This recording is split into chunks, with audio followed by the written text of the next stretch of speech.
There are only 3 rules of the Locke Institute. Obey your betters, gather by sunrise, inside by sundown. Obey these rules if you want to survive.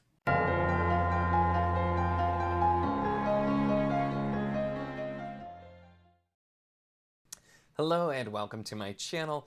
In this video, we're going to be talking about The Crimes of Rooker Flynn, which is the first book in a new trilogy by A.R. Witham, and is the, for I know a lot of people, the much-awaited follow-up to The Legend of Blackjack, which it was a standalone novel.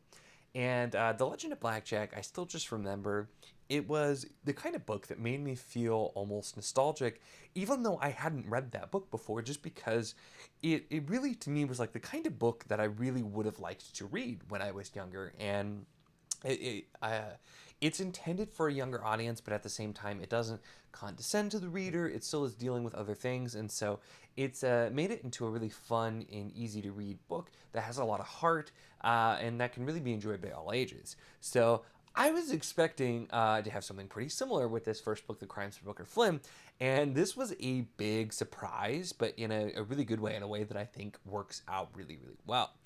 The Crimes of Rooker Flynn, now, of course, is going to be focusing a little bit more on Rooker Flynn, who was a character in the first one, a pirate, getting in all kinds of trouble, ends up working with Jack. But we do, of course, see Jack return as well. But this one opens up with Jack being kidnapped from Chicago, and Rooker also being captured by some bounty hunters, and they're both brought to a place called the Locke Institute, which you quickly find out isn't so much a school as a kind of crazy reform prison for criminals. And so this ends up being much more like Shawshank than school setting, I'll just say. And I was not expecting that.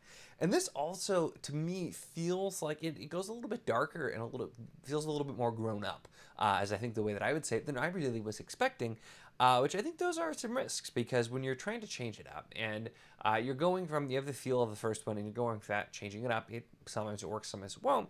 And briefly, I was lucky enough to get to be on a kind of a launch party stream with the author and with some others over on Bald & Balding's channel, which I will link that below.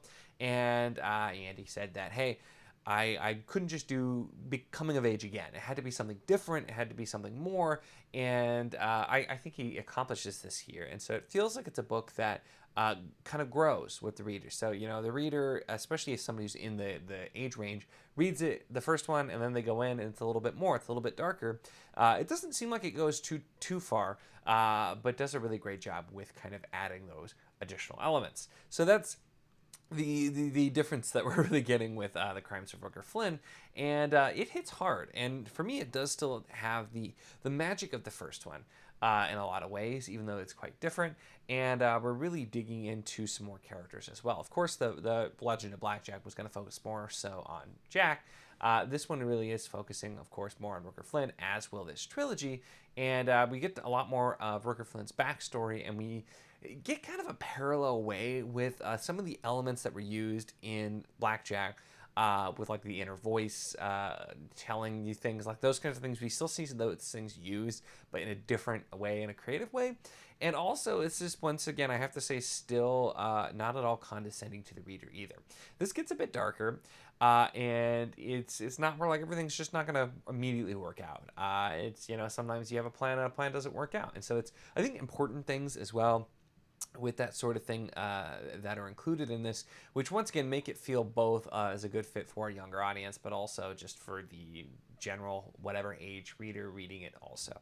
Now, my one thing I will say that was a minor complaint is there are a few times where there are jokes that are just like a little bit almost too on the crass side for the type of book. They're done in a way that it's kind of like those, you know, bonus things they always used to talk about, where you'd have like a kid's movie where there's like the thing that you know, if you're younger, you might not get, but there's a few of those things, which I feel like didn't totally fit tonally, at least for me. Knowing I've met the author, and it made sense, knowing him, that they had some of those things. And like I said, I don't think it goes too far with that, but that was really my only real complaint here. other than the fact that I really want to read the second book. This is one that I like I said, I was not really sure how I was going to feel about. Blackjack was a really big surprise for me with a book that I ended up loving, that I wasn't really sure on, that had been recommended. And so I was very excited to try this one. And this one, like I mentioned, really does a good job of elevating, going in some different directions, but yeah, maintaining the heart of the book that is following up. So I'm very excited to continue here. I will warn you too, though, if you don't like spiders, this one might not be for you. If you look at the marketing as well, because I guess I haven't addressed it besides the intro, but if you look at the marketing for this, which I didn't fully see until after I'd read the book, it makes it pretty clear that there's some like sinister stuff, there's some creepy stuff, there are some, almost like horror elements that are in there with like the spiders and things like that. So it really does do a lot, and it's setting up too, because this is the first book of a trilogy.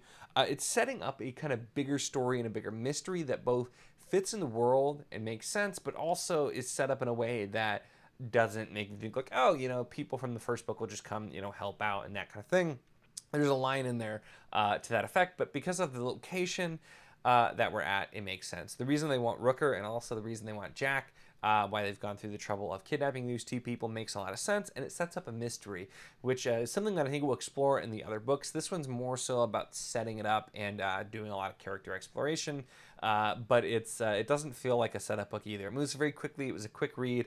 I read most of this very, very quickly, and so yeah, there's a lot of really interesting elements here, and I'm like I said, I can't wait for the next one. I believe the next one comes out in January, if I'm not mistaken, and so I'll be greatly looking forward to that. Hopefully, I'll get my hands on it early. I did receive an e-arc of this book, and I read most of it before it came out, and I finished it the day it came out, but of course, does not change my review at all. This is one of the ones where I had requested. I was really looking forward to finding out what was next, and yeah, I had a good time with it. So that's it for this one. Let me know if you've read this one, your thoughts, or just from my descriptions if it has you intrigued, and also let me know in the comments, what are some other books for you that have that kind of like all ages feel, like maybe something you read when you were younger or made you feel like something you would have liked, but also that stands well as an adult. Always curious on those kinds of things because it's fun to throw some of those in for something lighter sometimes as well. So let me know in the comments, of course, about that.